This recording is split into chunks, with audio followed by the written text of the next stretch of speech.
Chaque année en avril, il y a Swiss Milk, le lobby laitier, qui fait une journée de promotion massive dans toute la Suisse autour du lait suisse. Et on a eu envie d'organiser une contre-journée pour mettre en commun les connaissances qu'on a sur l'industrie laitière, pour en fait savoir comment c'est utile de militer. L'industrie laitière, c'est une immense filière avec plein d'acteurs différents. Aujourd'hui, c'était aussi l'occasion de sortir le premier article d'un dossier qu'on prépare sur le lait, qui était un état des lieux de l'industrie laitière. C'est super encourageant, il y a eu plein de pistes, plein de réflexions, et on a de la matière à réfléchir pour avancer dans cette lutte.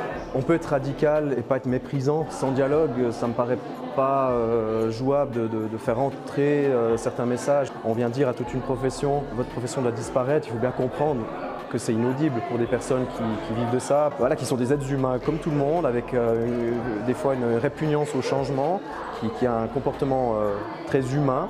D'écouter Jean-Marc Charrière, je trouve ça toujours super pertinent de parler avec des gens qui ont été dans le milieu. C'est un autre discours que des gens qui sont juste activistes mais qui n'ont jamais été dans le milieu agricole.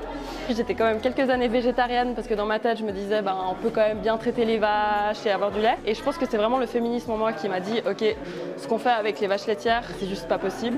Et c'est là que j'ai eu le déclic où c'était très logique de devenir végane.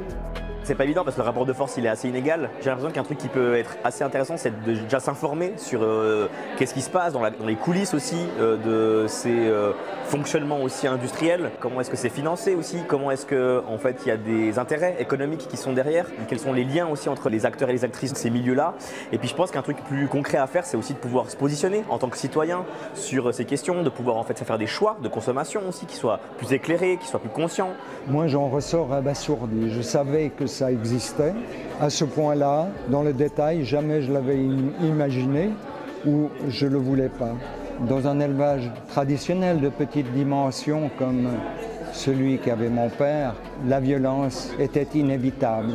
J'avais une immense tristesse. Il y a déjà 40 ans, j'ai renoncé à me nourrir avec la viande et le lait pour devenir quasiment végane. Ma conscience s'est tranquillisée avec cette démarche. Mais malgré tout, les souvenirs et surtout la vie brutale que subissent les animaux m'affectent énormément.